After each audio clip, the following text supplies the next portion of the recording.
Massa yang tergabung dalam Koalisi Indonesia Melawan memulai aksi dengan melakukan long march dari Tugu Maputo yang menjadi perbatasan kota Solo. Di sepanjang jalan yang dilalui, mereka menyanyikan lagu-lagu yang membakar semangat serta yel-yel. Massa yang terdiri dari mahasiswa sejumlah kampus di Solo seperti Universitas 11 Maret, Universitas Muhammadiyah Surakarta, Organisasi Mahasiswa PMII, GMNI, dan lain-lain, memulai aksi dengan berjalan kaki hingga akhirnya tiba di depan gedung DPRD Solo pada sekitar pukul 4:30 sore. Mereka bergantian melakukan orasi meneriakkan tuntutan mereka, yaitu adili rezim Jokowi, kecam represivitas aparat, serta selamatkan demokrasi Indonesia.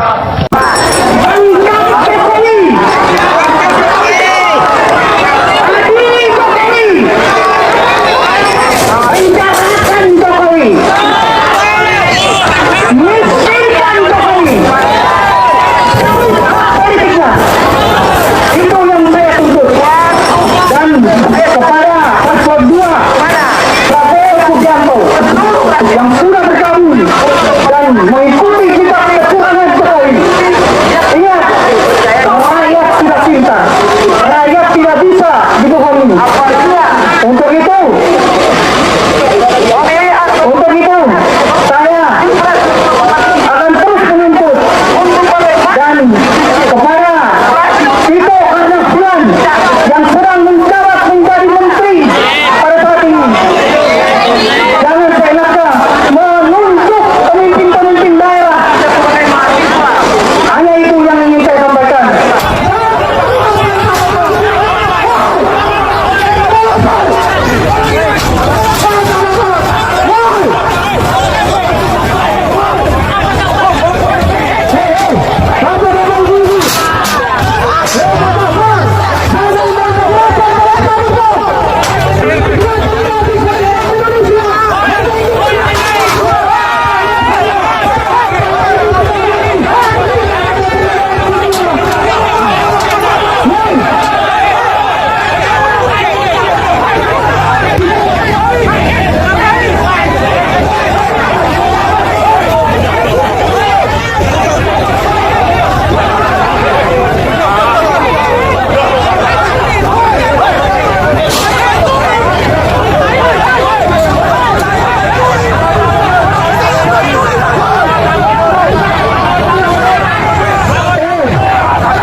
Hanya di Timur Tengah, tapi Indonesia hari ini merasakan dampak yang lebih besar.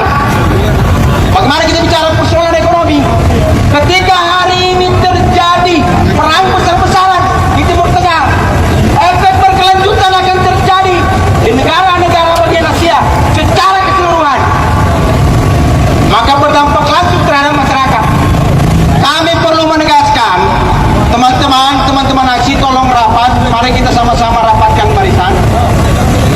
Mari kita sama-sama rapatkan barisan. Dan perlu menegaskan bahwa bapak-bapak kepolisian hari ini adalah bagian daripada instrumen negara yang menjaga, mengayomi dan melindungi segenap warga negara. Kami hadir di sini bagaimana untuk memperjuangkan kemanusiaan. Maka perlu saya tegaskan sekali lagi untuk bapak-bapak kepolisian, tuntutan kami sederhana, bahwa negara hari ini memperjelas ruang politik internasional bagaimana untuk mengeluarkan diri dan menyatakan independen dari BOP harus keluar. Saya hitung sampai 3. Besi ini tolong diangkat, sahabat-sahabat. Sahabat-sahabat, besi ini tolong diangkat. Kita jaga irama. Ini mau mereka berbuka puasa. Tolong ambil dulu. Bapak-bapak kepolisian, hari ini problem kemanusiaan kami batal. Di aksi ini pun juga kami siap. Kalau persoalan kemanusiaan, bapak-bapak kepolisian, kalian digaji tuh oleh uang negara, yang diberikan langsung oleh rakyat. Jangan coba-coba mengintimidasi rakyat dengan jual-jual kalian. Saya tekankan sekali lagi, jangan coba-coba. Bapak-bapak kepolisian, kami hadir di sini hanya aspirasi kami. Mobil 2 langkah maju ke depan, kalau bisa tabrak aja Pak Ganto. Sorong, rapat.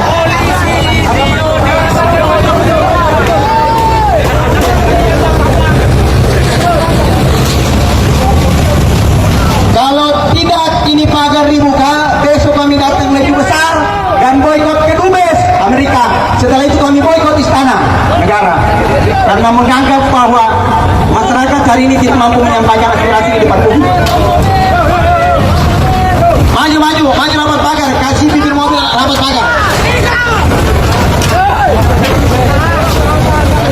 Baik, sahabat-sahabat tenang dulu. Bapak-bapak kepolisian, sekali lagi siapapun yang bertanggung jawab hari ini atas pagar-pagar ini, kami meminta agar kemudian dibuka pagar-pagarnya. Bapak-bapak, mohon izin bapak-bapak, Pak Buam.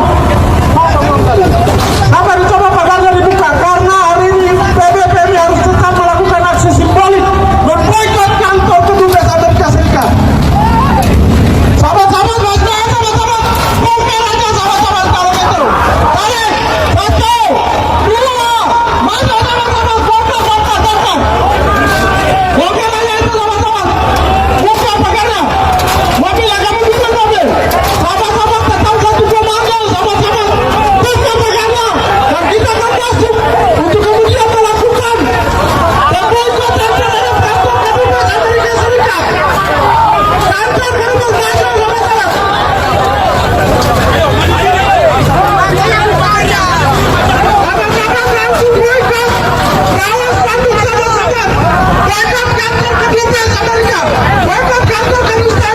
Sebuah klaim yang mengguncang.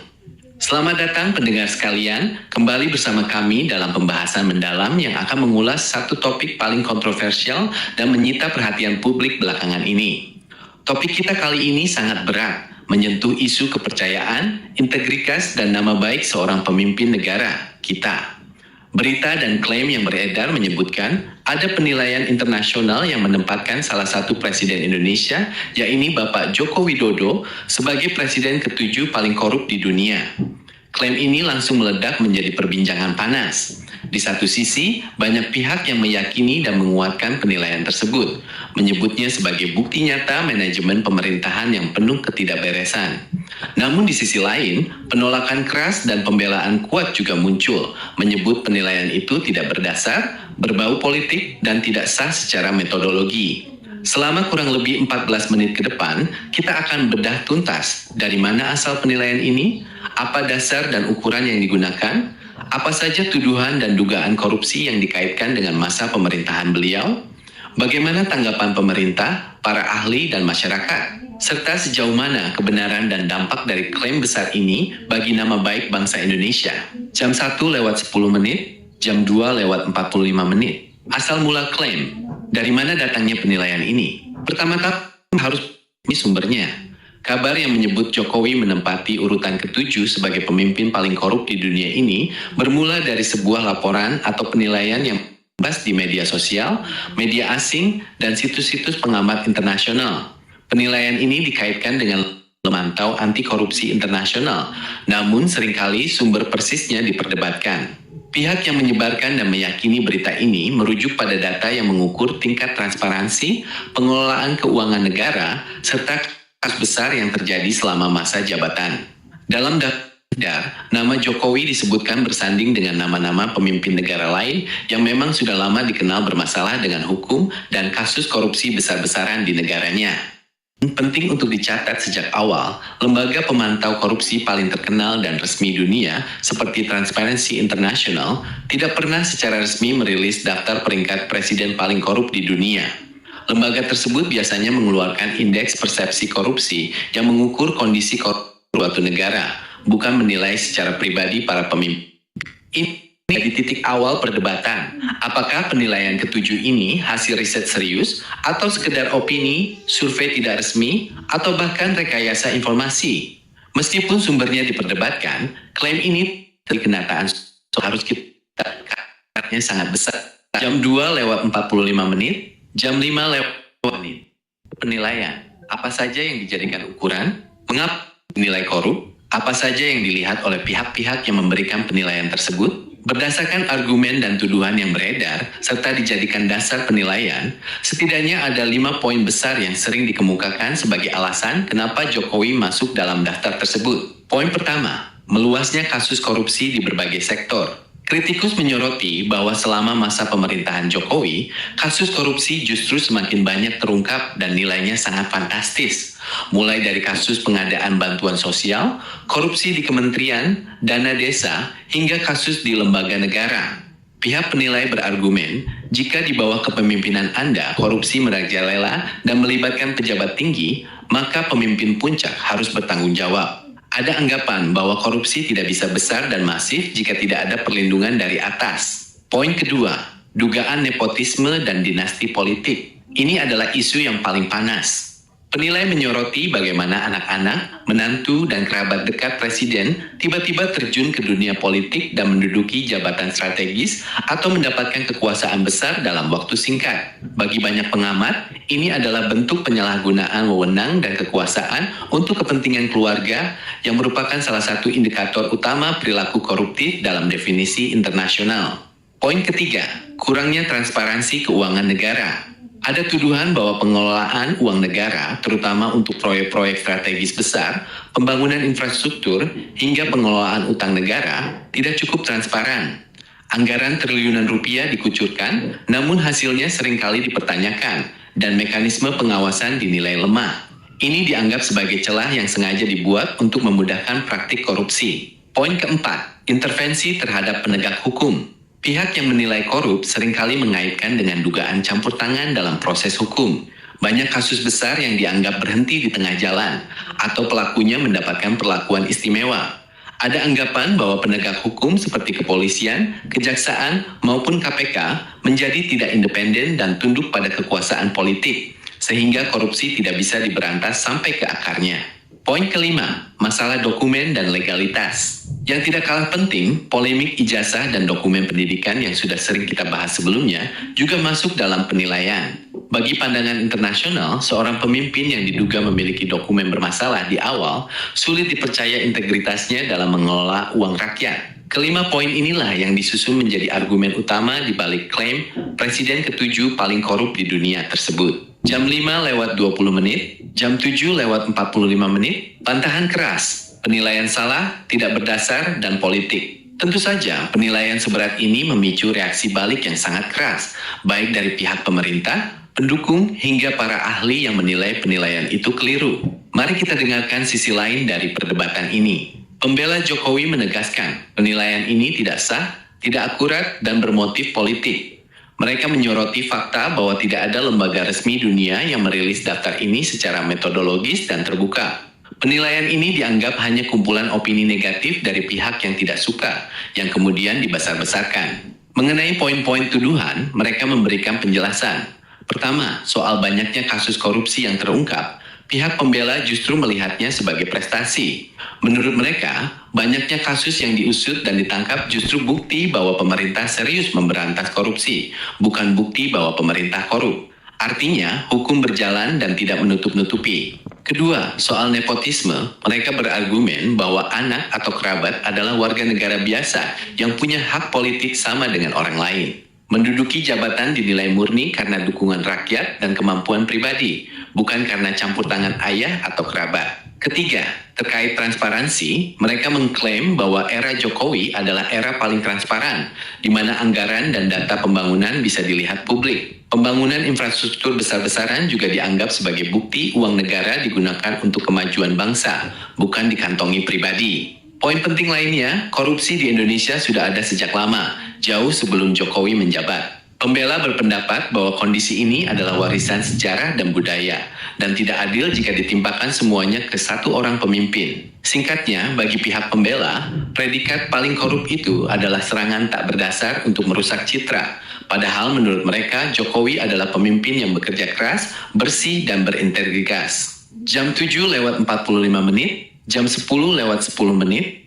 Jika kita melihat indeks persepsi korupsi dari lembaga resmi seperti Transparency International, posisi Indonesia memang belum membaik secara signifikan, bahkan sempat turun peringkat di masa pemerintahan Jokowi. Ini artinya persepsi dunia terhadap korupsi di Indonesia masih buruk. Dan karena Jokowi adalah pemimpin tertinggi, maka nama beliau yang paling disorot. Pengamat juga menyoroti soal definisi korupsi.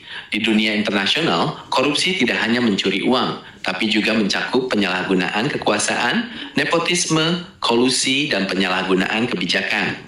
Dalam konteks ini, banyak kebijakan besar pemerintahan Jokowi seperti perubahan undang-undang, relokasi ibu kota, hingga proyek strategis sering dikritik karena dianggap menguntungkan kelompok tertentu dan minim partisipasi publik. Hal-hal inilah yang masuk dalam kategori praktik koruptif dalam pandangan banyak pengamat internasional. Namun, pengamat juga mengingatkan, belum ada putusan hukum.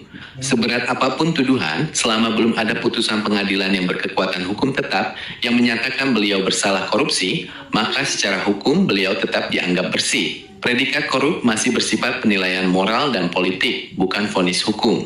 Jam 10:10, jam 12:20, dampak besar, citra bangsa dan kepercayaan publik. Klaim bahwa presiden kita masuk urutan ke-7 paling korup di dunia membawa dampak yang luar biasa besar, bukan hanya bagi pribadi Jokowi, tapi bagi seluruh bangsa Indonesia. Dampak pertama dan paling terasa adalah kerusakan citra Indonesia di mata dunia. Ketika pemimpin negara dianggap korup, maka negara itu sendiri dianggap berisiko. Ini bisa berpengaruh pada investasi asing, kepercayaan mitra dagang, hingga posisi tawar Indonesia di forum internasional. Dunia akan melihat Indonesia sebagai negara yang dijalankan dengan cara-cara korup. Dampak kedua adalah perpecahan di masyarakat. Isu ini semakin menajamkan jurang pemisah. Ada kelompok yang sangat percaya penilaian itu dan merasa kecewa berat, merasa selama ini tertipu. Di sisi lain, ada kelompok yang merasa harga dirinya diinjak, merasa pemimpinnya difitnah dan marah besar. Perdebatan ini terjadi di mana-mana, dari warung kopi hingga media sosial, dan sangat sulit disatukan kembali. Dampak ketiga adalah krisis kepercayaan pada institusi.